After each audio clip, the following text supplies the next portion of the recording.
bonjour, bien le bonsoir, mesdames, mesdemoiselles et messieurs. Vous êtes sur Acadin Multimédia à l'heure de la présentation de notre émission Espace francophone. Pour cette présentation, nous accueillons comme invité Monsieur Gerson Paul. Il est dans le monde de l'immobilier. Il est canadien d'origine haïtienne, bien sûr. Avec lui, nous allons parler du secteur de l'immobilier, de l'apport de la communauté francophone dans le secteur. C'est Académie Multimédia à travers Espace francophone qui rentre chez vous. Bienvenue à tout le monde. Bienvenue à vous, Gerson Paul. Et bonjour. Bonjour, Monsieur Claude. Merci pour l'invitation. Je suis plus dans le domaine de l'investissement immobilier. Merci pour cette précision. La toute première question que nous avons à vous poser, Monsieur Paul, c'est à voir votre présentation qui est effectivement Gerson Paul. Bien, voilà, quelqu'un de simple. Je suis dans le domaine de l'immobilier depuis un peu plus que de 18 ans. Quand on parle d'investissement, on parle d'immeubles à revenus, on parle de flip, on parle aussi d'acquisition de terrain et de construction neuve. Très bien. Est-ce que vous pouvez nous parler de votre début dans le monde de l'immobilier ici au Canada? Oui, c'est ça. Quand j'ai débuté dans l'immobilier, j'ai commencé à l'âge de 23 ans. Suite à, franchement, j'étais embauché dans un job et je me suis fait congédier. Je me suis retrouvé un peu sans revenu. Mais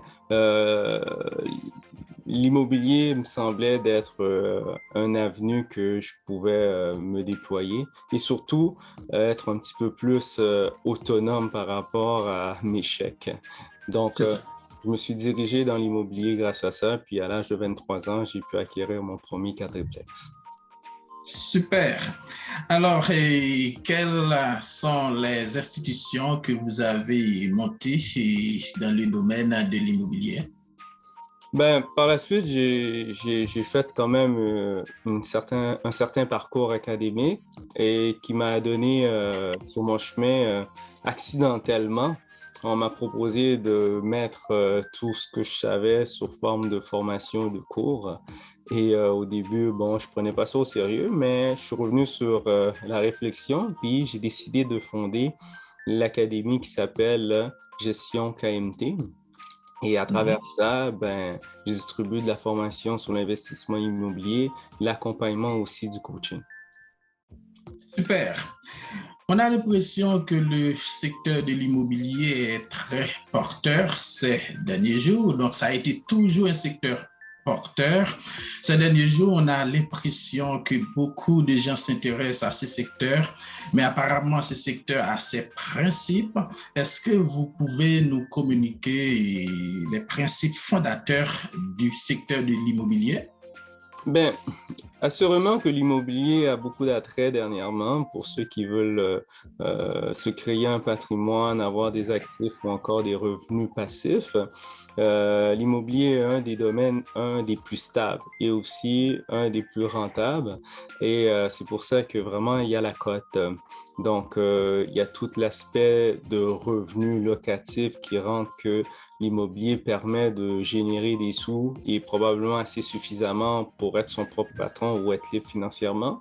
Il y a un autre aspect aussi que l'immobilier qui est intéressant, c'est le plus-value. Donc, l'immobilier, généralement, prend de la valeur à chaque année. Donc, c'est vraiment un investissement sûr et que, on a beaucoup plus de chances d'avoir de gains que de pertes. Et aussi, un des éléments les plus importants, parce qu'il y en a plusieurs, c'est un des effets de levier qu'on peut utiliser justement une propriété, un actif ou un immeuble pour pouvoir en acheter un second et multiplier aussi notre parc immobilier. Donc, que pour ça, il y en a d'autres, ça devient vraiment un véhicule d'investissement à considérer. Super, super. Et parlons-nous maintenant de vos projet. Nous savons que vous avez beaucoup de gens, beaucoup de groupes avec lesquels vous travaillez. Est-ce que vous pouvez nous parler de vos projets futurs dans le domaine? Oui, certainement. Donc, du fait que l'académie, ben, on accueille quand même plusieurs étudiants. Là, on a formé au-dessus de 400, 500 étudiants jusqu'à présent. Et certains viennent avec des projets d'acquisition, notamment qui veulent acheter des immeubles à revenus, dont des 6plex, des 7plex, des 8plex et plus. Donc, je les accompagne de A à Z dans la transaction. Certains d'autres, présentement, on est en train de faire des rénovations majeures. Suite à un coaching précédent, il est déjà propriétaire et bon, il est venu me voir puis je lui ai proposé justement de optimiser son immeuble. Et là, on est rentré dans des rénovations majeures en sachant qu'on rénove tout le bloc au complet pour éventuellement augmenter sa valeur économique pour qu'on puisse le refinancer et vraiment continuer la roue pour pouvoir investir par la suite parce qu'on va déboucher des capitaux. Et il y a d'autres étudiants qu'on part de zéro. Donc là, on est en train d'acheter des terres qui sont déjà achetées. Et on fait un développement immobilier. Donc, on est dans les plans et devis, plans architecturaux, et on se lance dans du chalet locatif. Et puis, on a accès à 3 lacs. C'est vraiment très beau, au nord de Montréal. Donc, on va faire création de routes. On va faire aussi tout l'aspect d'aménagement. On va faire la construction, évidemment. Et vraiment, on est dans la construction neuve. Donc, c'est un petit peu ces projets-là. Super, super. Vous êtes francophone, Gerson Paul, originaire particulièrement d'Haïti. Nous remarquons en fait au niveau de la communauté haïtienne, que ce soit au Canada, que ce soit aux États-Unis d'Amérique, nous remarquons que les Haïtiens n'investissent pas vraiment dans des projets d'envergure. Est-ce que ça a à voir un problème culturel, sociologique? Expliquez-nous comment vous comprenez cet état de fait-là, l'haïtien, la communauté haïtienne qui ne cherche pas vraiment à investir dans de gros projets, dans des projets d'envergure comme des projets immobiliers. Bien oui, c'est vrai, c'est un constat, mais ce constat-là tend à changer de plus en plus. On se lance dans des investissements d'envergure, du moins dans l'acquisition de l'immobilier. Et principalement, la cause était les raisons que j'ai pu voir, c'était par manque de connaissances. Donc, c'est pas tout le monde qui sont habilités ou encore informés par rapport aux stratégies financières pour aller chercher du financement et comment acquérir des immeubles à répétition. Donc, ça demande quand même une bonne base de connaissances. Et le deuxième propos pour ceux que, ils ont quand même le cran et puis ils peuvent faire preuve d'audace et se lancer dans un investissement d'envergure, il manque l'accès. L'accès, ça veut dire quoi? Que je voudrais bien y participer, je voudrais bien l'acheter, je voudrais même, peut-être j'ai même les capitaux, mais où est-ce qu'il se trouve? Où on le trouve, les aubaines, je peux pas me lancer n'importe comment, je peux pas acheter n'importe quoi. Donc, l'accès à ces deals d'envergure-là, accès à ces projets aussi intéressants pour plusieurs types d'investisseurs ou plusieurs types de profils de propriétaires, des débutants, des aguerris ou encore des experts. Donc, c'était l'offre qui manquait. Donc, on espère avec le temps pouvoir amener sur la table un menu varié pour que les gens de notre communauté puissent tranquillement s'introduire dans l'immobilier, puis pourquoi pas créer un quartier prospère grâce à ça. Et vous aviez dit dans votre intervention que ça commence à changer pour la communauté haïtienne. Est-ce que vous avez des données en main pour faire une telle déclaration? Puisque au niveau de la communauté haïtienne, si vous vous rendez à Montréal, vous voyez tout simplement que les Haïtiens déjà que de petits business, donc c'est pas de grands projets, et puis vous avancez que ça commence à changer. Comment peut-on expliquer que ça commence à changer? Le changement que je note, c'est pas tant un changement dans le point de vue elle est peut-être pas apparente présentement, mais il y a bel et bien un changement. Le changement dont je parle, c'est dans le point de vue de la mentalité, puisque le travail d'éducation a été fait en amont. Donc, à travers mes académies, à travers aussi de l'information, nos gens sont de plus en plus informés et les informations sont de plus en plus d'une source fiable. Parce que jadis, il y avait beaucoup de stratégies que nos communautés essayaient de faire, des stratégies plus ou moins avancées, comme par exemple, mon crédit est pas bon, je vais inviter un ami à acheter la maison pour moi, mais je lui dis d'ici 3 ans, je vais pouvoir redresser mon crédit, fais-toi-en pas. Bon, c'est quelque chose qui est répandu, il n'y a réellement pas de problème, mais c'est tellement exécuté tout croche, les délais sont pas respectés, finalement, l'ami doit rester pendant 5 ans dans la propriété, ça crée de la tension, et au final, celui qui devait posséder la maison le perd au détriment de son ami, que lui, il y a d'autres projets dans sa vie, puis il garde la maison pour pouvoir se compenser. Donc, c'est des stratégies comme ça que il n'y a rien de mauvais, c'est que c'est tellement mal exécuté, c'est que on est tellement sur la base de j'ai entendu, oh, les autres le font et je vais essayer de faire la même chose, mais il y a tellement de subtilité que on ne connaît pas, donc on s'engage dans des procédures et là finalement on devient victime. Et où je vois le changement, c'est que là maintenant les gens prennent un temps pour s'éduquer et un temps pour payer des professionnels, des avocats, des notaires pour s'informer adéquatement. Là, ils sont plus dans des sources de j'ai entendu dire, j'ai un ami, je sais quelqu'un qui l'a fait.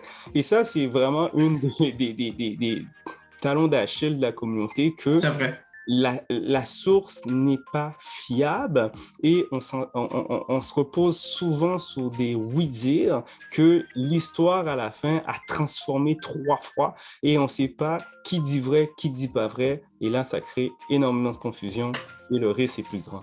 Donc, c'est là que je vois que je peux dire que ça tend à changer.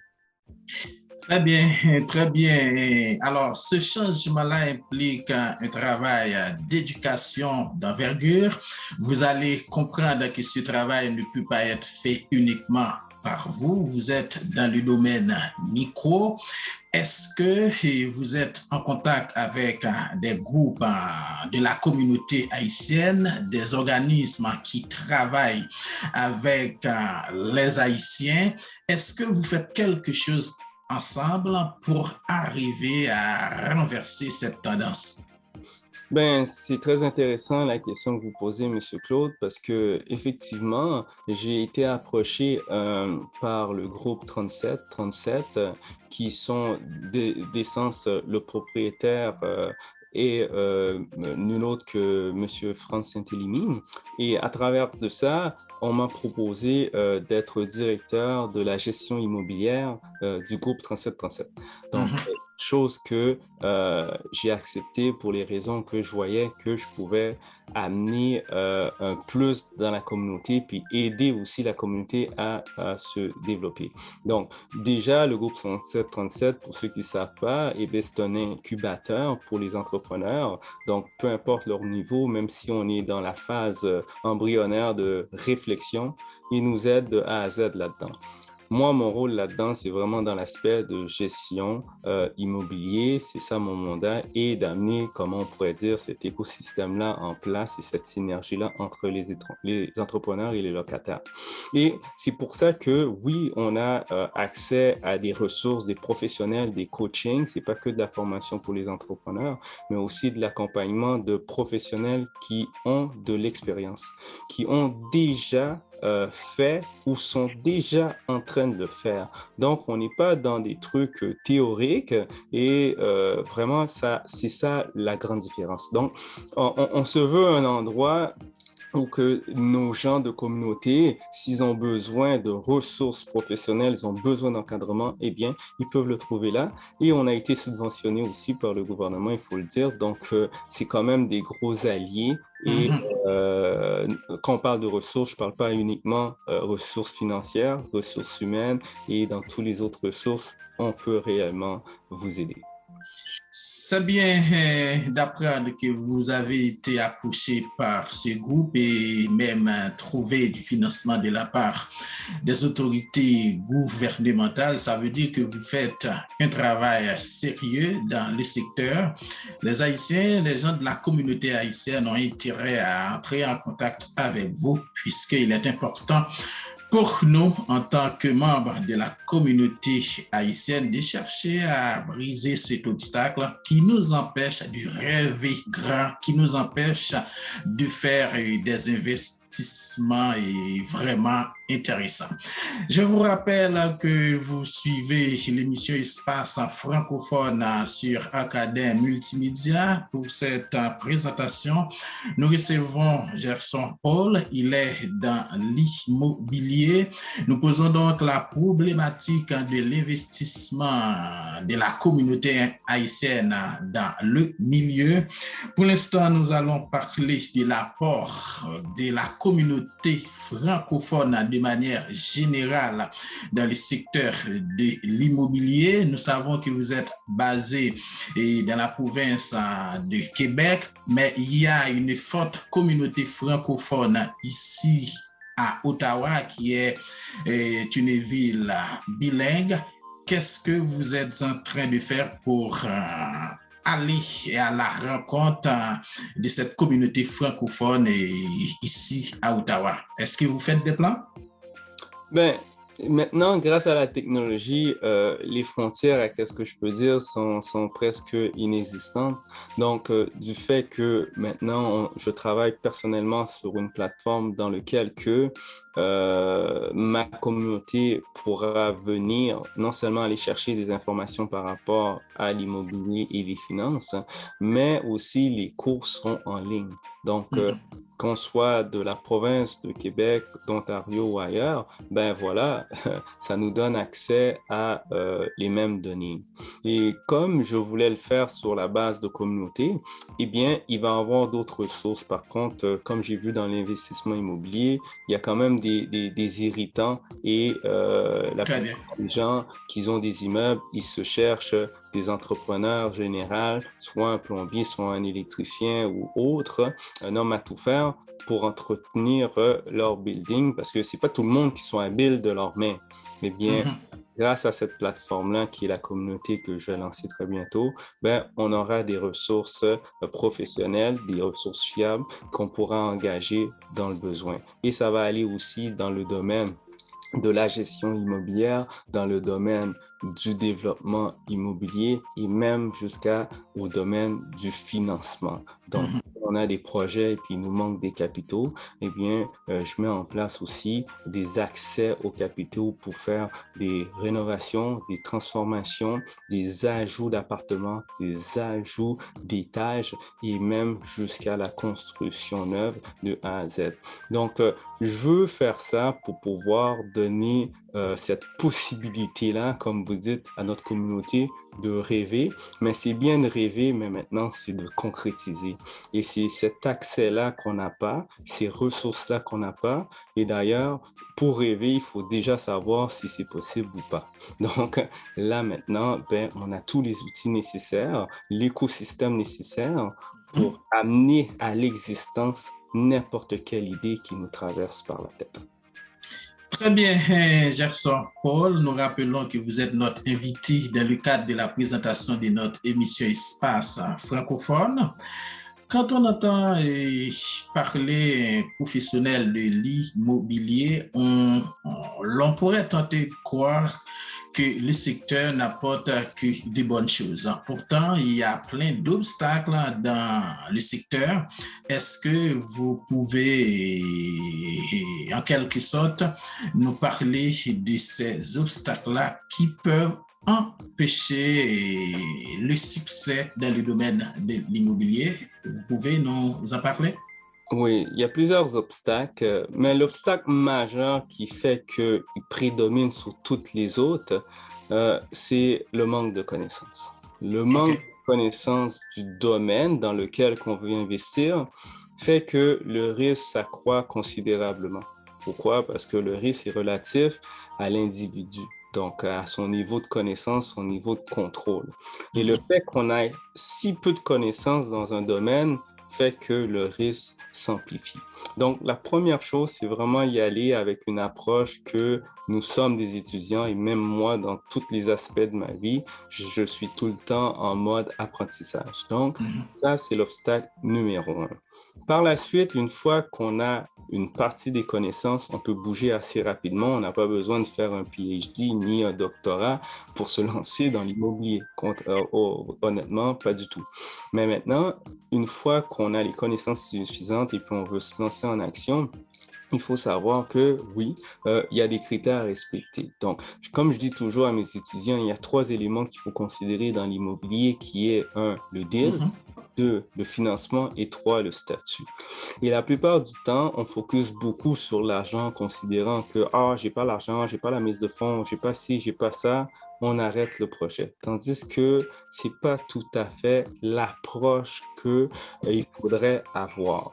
Il faudrait y aller dans un autre sens qui est amener le deal. Parce que le deal, quand il est alléchant, eh bien, on peut faire un montage, on peut avoir des collaborateurs, on peut avoir des associés et les capitaux vont venir en sorte. Mais évidemment, il faut travailler le statut. Le statut, c'est dans quelles conditions qu'on est. Est-ce qu'on est un débutant? Est-ce qu'on est plus fort dans la gestion? Est-ce qu'on est un entrepreneur général? Est-ce qu'on est un investisseur? C'est quoi ton statut? Pourquoi? Parce que ça aussi, c'est monnayable, hein? Une expertise, une connaissance de pointe ou quelque chose qui est très niché, sur le marché, ça a de la valeur. Donc, on peut échanger. Et c'est là qui est bien parce que on n'est pas obligé de tout le temps troquer de l'argent pour de l'argent. Toutes les choses sont échangeables tant aussi longtemps que la personne qui l'échange avec vous considère qu'il y a de valeur. Et s'il y a de la valeur, on peut avoir un deal tant aussi longtemps que c'est équitable et qu'on n'est pas hors échange.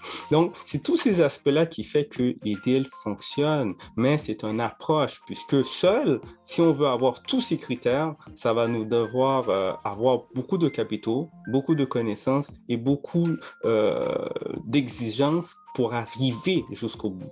Mais quand on est plusieurs, un élément, je peux l'avoir manqué, mais si je le complète avec mon associé, eh bien, c'est comme si j'y manquais rien. Et c'est cette mentalité-là que je veux instaurer, que oui, il y a beaucoup de dynamiques individuelles et puis investir individuellement, il n'y a vraiment pas de problème, je suis 100% pour. Mais aussi, il faut amener cette dynamique de groupe. Et quand on parle de communauté, on parle de groupe. Comment on travaille en équipe? Comment est structurée une équipe? Comment sont les lignes de communication en équipe? Comment on adresse un problème dans l'équipe? Et c'est tout ça que, à travers l'investissement immobilier, je prends comme prétexte pour amener des structures, pour amener aussi des politiques administratives, pour dire si on veut être juste dans un groupe et puis que tout le monde se sente protégé, qu'il se sente respecté, il faut savoir comment fonctionne un groupe. Merci pour toutes ces réponses. Maintenant, nous allons parler des prérequis d'un bon projet immobilier. Quels sont donc les prérequis d'un bon projet ou encore quelles sont les qualités d'un bon projet immobilier? En quelques phrases, un bon projet immobilier se repose essentiellement sur la capacité de créer de la valeur, la capacité à générer du cash flow. Donc, la capacité à créer de la valeur, c'est dans un sens que quand on rentre dans l'immobilier, on commence à faire des recherches sur Internet, on voit que le prix a augmenté depuis ces dernières années. Et puis, on se dit, hey, c'est impossible de rentrer dans un marché, les prix sont trop hauts, je vais attendre que ça descende. Là, ça, c'est prix versus valeur. OK? Le prix nous intéresse pas tant. Qu'est-ce qui nous intéresse? Et c'est ça que j'apprends à mes étudiants, c'est la valeur. Pourquoi? Parce que moi, je suis beaucoup plus en train de créer de la valeur. Pour la simple raison, on est dans la création de richesse. Donc, il faut transformer la chose. C'est ça. Haïti regorge d'or, l'Afrique regorge d'or, mais ça ne veut pas dire que tu es riche pour autant. Celui qui fait l'argent, c'est celui qui la transforme. Et quand on parle de transformation, Ben, on appelle ça de la création de valeur. L'immobilier ne fait pas d'exception. Si tu veux trouver quelque chose à rabais, ben, il faut savoir que tu vas payer un prix conséquent. Si la maison elle manque d'amour ou encore tu dois le rénover, personne ne donne rien pour rien. Donc, il ne faut pas s'attendre que les gens sont complètement hors du marché, ils ne sont pas au courant que l'immobilier a augmenté. Tout le monde vit sur la même planète. Maintenant, ce qui te démarre, c'est ta capacité à voir de la valeur où est-ce que les gens n'en voient pas. Et c'est pour ça que j'aime travailler avec ma communauté, parce que la plupart des gens se sous-estiment. La plupart des temps, ils ne voient pas qu'ils peuvent aussi gagner. Et pourtant, ils ont tellement de potentiel. Mais l'important, ce n'est pas le potentiel. L'important, c'est la manifestation du potentiel.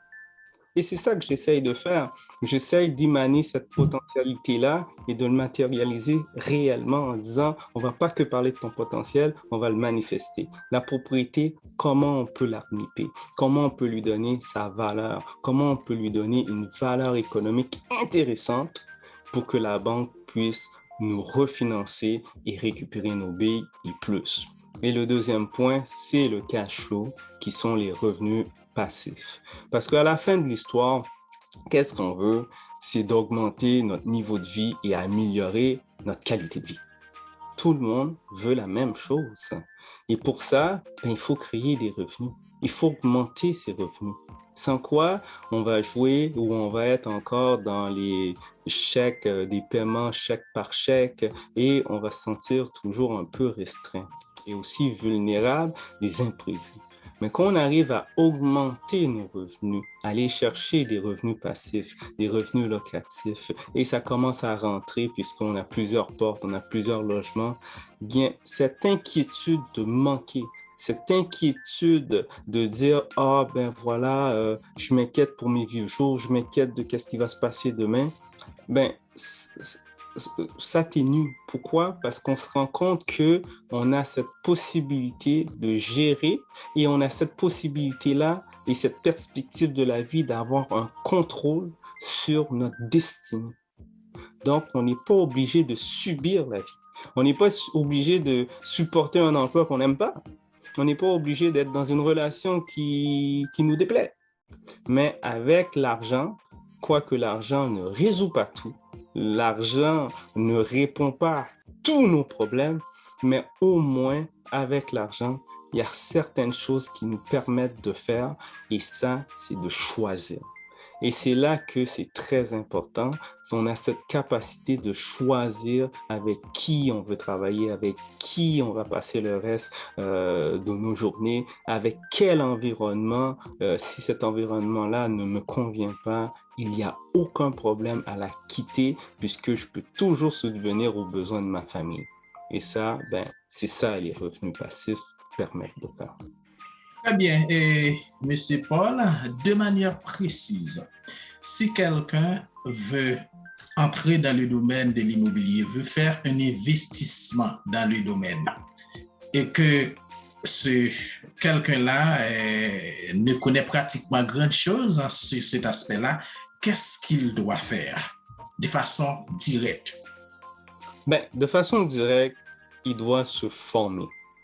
Ça, c'est inévitable parce que la formation amène à amener à son attention, à sa conscience, les risques et aussi les sacrifices qu'il faut faire pour arriver à son objectif. Le deuxième élément qu'il faut faire, c'est établir ses buts objectifs et les clarifier. Donc, je donne par exemple, je fais de l'immobilier parce que je veux faire de l'argent. Ben, c'est pas vraiment un but en soi. Pourquoi qu'on fait de l'argent? L'argent, c'est plutôt un résultat. C'est parce que tu fais bien ce que tu fais. C'est pour ça que tu gagnes de l'argent. Et c'est l'avantage de ça, c'est qu'on définit clairement ses buts. Par exemple, ben, j'aimerais aider ma famille. Par exemple, je voudrais offrir une meilleure éducation à mes enfants. Par exemple, je voudrais créer un orphelinat en Haïti. Toutes ces raisons-là sont valables et l'immobilier peut vous aider à les atteindre rapidement ou encore plus rapidement. Et le troisième, c'est inévitable, il faut se créer un réseau. Donc, on peut y aller plus rapidement seul, qu'est-ce qu'on dit, mais en groupe, on peut y aller plus loin. Hein? Puis il y a une expression aussi chez nous qui appelle ça que en pile main cherche pas l'eau. Donc du coup, ça veut dire que quand on est plusieurs, ben le fardeau est divisé par plusieurs. Donc c'est beaucoup plus facile d'avancer. Donc c'est vraiment ces 3 points-là. Vraiment là, c'est s'éduquer, mettre un plan sur la table ses buts et objectifs et par la suite se créer un réseau. Moi, j'ai pu amener ça et faciliter la vie à plusieurs de mes étudiants parce que ce réseau-là, je l'ai déjà constitué. Merci. Nous sommes en train de terminer cette entrevue palpitante d'intérêt, surtout pour la communauté francophone. Comme nous le savons déjà, vous êtes originaire d'Haïti. Haïti fait face à des situations un petit peu difficiles. Nous le comprenons. Mais est-ce que, en dépit du fait qu'Haïti fait face à des situations un petit peu compliquées et difficiles, est-ce que vous avez des projets pour Haïti, bien sûr, dans le secteur de l'immobilier? Eh bien, Monsieur Claude, c'était premièrement l'introduction de un de nos premières discussions il y a de ça près de 7 ans. Donc, je me cacherai pas que Haïti fait partie de un de mes cibles du point de vue de l'immobilier et plus particulièrement le nord d'Haïti, qui est le Cap haïtien. Pour plusieurs raisons. J'ai vu que ce territoire-là était stratégique. Maintenant, ça fait tellement longtemps que j'ai quitté Haïti, donc je dois rétablir des lignes de communication avec Haïti puis voir de nouveaux terminaux qui me permettraient d'aller chercher des terres, d'aller chercher aussi des propriétés pour pouvoir faire le projet que je désire faire et des collaborateurs aussi sur l'île et aussi à l'étranger parce que ça va quand même demander des bons capitaux. Mais il reste néanmoins que l'immobilier est primaire, essentiel et quand je pense qu'il y a eu tremblement de terre, qu'il y a eu des ouragans, qu'il y a eu des inondations, et que la flotte immobilière est endommagée dans certains secteurs, je trouve que c'est tout à fait naturel et c'est un bon business plan d'aller retourner là-bas puis commencer à reconstruire. Mais là, on parle du plan de vue physique parce qu'on parle de l'immobilier qui est de la matière. Mais cette reconstruction-là ne peut pas uniquement se faire sur la base physique, elle doit se faire aussi sur le point de vue spirituel qui est un changement réel et permanent de nos mentalités et de notre approche. Donc, de là, la relation qu'on entretient, nous, les Haïtiens de la diaspora, avec les Haïtiens qui sont d'Haïti. Cette relation-là doit changer, puis qu'on doit apprendre à travailler un petit peu plus ensemble et en harmonie. Et on envoie énormément de capitaux à chaque année. Même moi, j'en envoie régulièrement à ma famille. Ce genre de relation de dépendance, on devrait peut-être le transformer pour qu'elle soit un petit peu plus productif. Qu'est-ce que je veux dire? C'est qu'essentiellement, l'argent qu'on envoie, qui sont des capitaux au-dessus de 2,3 à 3 milliards de dollars par année, et probablement plus parce qu'on a peut-être frisé le 4 milliards maintenant, si on avait un plan qui veut dire un agenda vraiment là sur 5 ans, puis on aurait nommé une association ou un regroupement qui pourrait gérer ces capitaux-là, on pourrait faire des routes, on pourrait faire des hôpitaux, on pourrait faire des instances là pour réellement améliorer la situation. Le problème de l'Antille, et pas rien qu'uniquement d'Haïti. Dans le cas d'Haïti, c'est de la stabilité, mais on comprend d'où vient cette stabilité politique-là. Mais essentiellement, il faut se concentrer sur les infrastructures. Il faut amener des infrastructures. C'est quand les infrastructures et les instances sont là, et une certaine stabilité politique sont là, c'est là que les capitaux viennent, c'est là que les investisseurs viennent. Mais tant aussi longtemps qu'on n'aura pas créé cet environnement-là, qu'on soit haïtien ou pas, on sera de moins en moins intéressé à vouloir investir en Haïti. Exactement, et c'est ça le problème d'Haïti, la situation politique, la situation sécuritaire. Donc, c'est sûr et certain que ça ne peut pas marcher avec ces conditions sécuritaires un petit peu difficiles et compliqué. C'est sûr et certain que vous avez un conseil à formuler à l'endroit d'abord des autorités haïtiennes, si vous voulez bien, mais surtout, j'aimerais que vous vous adressiez à la communauté haïtienne ici et à Montréal, à la province du Québec, pour que cette communauté puisse se montrer beaucoup plus dynamique, puisque c'est pas normal que nous autres Haïtiens, nous choisissons seulement d'investir dans des petits projets et justement en donnant la possibilité aux autres communautés de faire autrement. Donc, deux types de conseils pour les autorités politiques qui ne font pratiquement rien pour améliorer la situation sécuritaire d'Haïti. Et deuxièmement, votre conseil à vos mots à l'endroit de la communauté haïtienne présente à Montréal. Eh bien, j'ai commencé déjà sur le territoire qu'on occupe et il faut déjà dire que les Haïtiens, en général, font bien. OK? On a des bonnes habitudes, on a des bons réflexes. Maintenant, qu'est-ce qui manque? Et encore une fois, pour pas revenir là-dessus, c'est réellement les connaissances. Puisque je vois, il y a beaucoup de regroupements qui se mettent ensemble et font des soldes. Hein? Le fait d'avoir des mains, il y en a plusieurs qui donnent des sacrifices, qui prennent plusieurs mains. Et là, je vois que c'est bénéfique et c'est un principe qui est bon.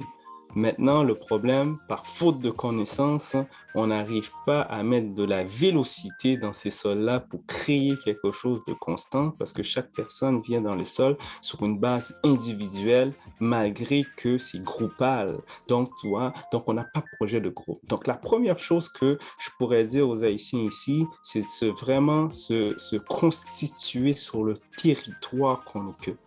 Qu'on soit du Québec, Montréal ou encore en Ontario, il faudra, et ce sera inévitable, de se constituer comme un groupe. Ça veut dire avoir une représentativité économique. Hein? Savoir que ce quartier-là appartient aux Haïtiens, tu peux faire business avec les Haïtiens et il y a des investisseurs et des gens entrepreneurs haïtiens qui ont du capital ou du capital à investir. Et par la suite viendra cette représentativité-là politique. Si on a de quoi adresser, on pourra l'adresser. Pourquoi? Parce qu'il va y avoir une colonne économique. Une fois qu'on aura établi, on en voudra travailler main dans la main nous-mêmes en tant qu'Haïtiens parce qu'on tend à vouloir donner des leçons aux Haïtiens qui sont en Haïti, tandis que nous, on ne fait pas non plus exactement ce qu'on devrait faire. Là, on pourra représenter une force et venir face au gouvernement haïtien et leur demander de nous reconnaître en tant qu'Haïtiens, ouais, et nous donner ce droit de vote. Pourquoi? Parce qu'en quelque part, on fait vivre Haïti et si on donne de l'argent, ben, je pense que c'est tout à fait normal d'avoir aussi un droit de regard sur comment l'argent est dépensé. Et pourquoi c'est possible? C'est parce que c'est un groupe qui s'adresse à un groupe et non des individus qui s'adressent à un gouvernement. Et c'est pour ça que nos requêtes échouent sans cesse puisqu'on refuse de travailler sur ce dynamique qui est le groupe. Donc, lorsqu'on va accepter de se constituer où est-ce qu'on est et dire qu'on prend possession du Québec, on prend possession d'Ontario, on prend possession d'Ottawa, on développe où est-ce qu'on est, toujours en se souvenant qu'on appartient à cette communauté qui est la nôtre, qui est haïtienne, ben c'est là tout va se passer. Donc, c'est bien de dire qu'on est haïtien, mais quand je suis un nouveau arrivé, j'ai besoin d'un appartement, c'est pas un haïtien qui me dépasse. J'ai beau dire je suis haïtien, quand j'ai besoin d'un job, mon patron, c'est pas lui qui est haïtien qui m'engage. J'ai beau dire un haïtien, j'ai besoin de ressources, j'ai besoin d'aide. Franchement, soyons sérieux. Hein? Si on l'est, on l'est. Si on ne l'est pas, on ne l'est pas. Mais si on ne l'est pas, acceptons-le puis travaillons pour l'être véritablement. Soyons une véritable communauté. Hein? Avec des noms, avec des responsables, avec des gens que nous pouvons appeler, rejoindre pour qu'ils puissent nous aider. Et voilà. Merci, Gerson Paul.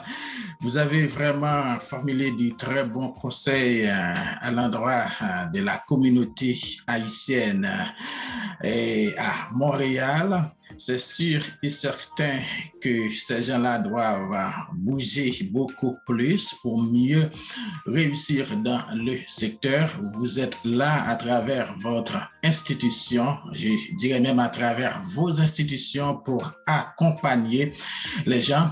Si toutefois ils veulent entrer en contact avec vous, quelles sont donc vos coordonnées, quelles sont les conditions? Vous avez entre 2 et 3 minutes pour conclure. Ce sera aussi pour vous l'opportunité de dire les derniers mots dans le cadre de cette émission Espace francophone de Acadien Multimédia. Eh bien, merci de cette opportunité. Je tiens à dire que l'immobilier, c'est pour tous. Il n'y a pas de conditions physiques, il n'y a pas de conditions basées sur sa pigmentation de peau, il n'y a même pas de conditions d'état d'ethnicité. Et c'est ça que j'adore avec l'immobilier. Il ne regarde pas ça. Donc, pour tous ceux indissociés qui voudraient améliorer leurs conditions, avoir une meilleure qualité de vie et trouvent que l'immobilier serait un bon véhicule pour eux, ils peuvent communiquer avec moi à travers de la communauté Gerson Immobilier. Vous pouvez aussi me rejoindre sur Facebook au même nom de Gerson Immobilier. On est aussi sur Instagram, on est aussi sur LinkedIn. Et là, vraiment, dans cette communauté-là, moi, je veux vraiment développer ce dynamique de groupe-là. C'est un endroit où est-ce qu'on aura une oasis de paix.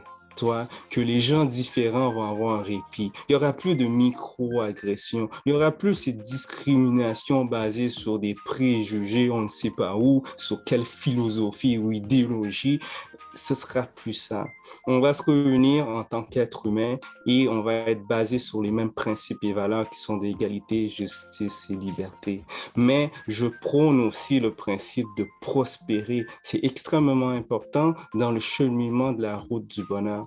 Pour prospérer, pour devenir dans le bonheur, il faut s'accomplir. Et pour s'accomplir, il faut prospérer. Pour ceux qui croient à la gratuité ou ceux qui croient évidemment à cette impossibilité de faire mieux, je suis pas la bonne personne parce que je crois pas à ça. Moi, je crois que peu importe dans quelles conditions, peu importe les erreurs qu'on a commises, on peut faire mieux. Et même dans la condition dans laquelle on voit ici présentement, je suis convaincu qu'on peut faire mieux. Donc, c'est ça, c'est un peu ça mes principes. Et puis du coup, il y a de la formation, il y a des ressources professionnelles, il y a aussi des ressources financières. On peut faire des rénovations, de la construction et tout le développement immobilier. Donc ça, c'est des ressources que je laisse à la disposition de ma communauté. On a aussi de la gestion immobilière pour ceux qui veulent investir dans l'immobilier, mais pas à le gérer eux-mêmes, ou ceux qui ont déjà un parc immobilier ou quelques immeubles, mais veulent déléguer. Même l'aspect du Airbnb, on le touche, même dans le domaine du tourisme. Dernièrement, comme vous le savez, Monsieur Claude, j'ai fait quelques séjours en République dominicaine parce que je pouvais pas rentrer directement dans mon pays à cause de la situation actuelle. Et il y a aussi des développements internationaux que nous sommes en train de faire encore une autre fois dans le domaine de l'immobilier. Donc, il y en a vraiment pour toutes les goûts. La meilleure chose à faire, c'est de communiquer. Communiquons. Moi, j'invite tout le monde à venir me parler, à venir me poser des questions si vous avez. Je suis très accessible et mon équipe aussi est à votre disponibilité. Voilà, c'est la fin de cette émission Espace francophone sur Acadien Multimédia, l'émission qui passe sur toutes nos plateformes, que ce soit notre chaîne YouTube, notre page Facebook, Instagram, mais surtout sur www.acadien.com. multimédia.com. Vous êtes invité à nous suivre sur toutes nos plateformes. Comme vous le savez déjà, notre invité répond au nom de Gerson Paul. Il est dans le domaine de l'immobilier. C'est sûr et certain que vous allez pouvoir entrer en contact avec lui si vous êtes intéressé. Pour cette présentation, votre serviteur Claude Junior Émile qui déjà vous donne rendez-vous à une plus prochaine présentation de Espace francophone. Il faut le noter, qui passe chaque dimanche et chaque mercredi sur toutes nos plateformes. Merci, au revoir.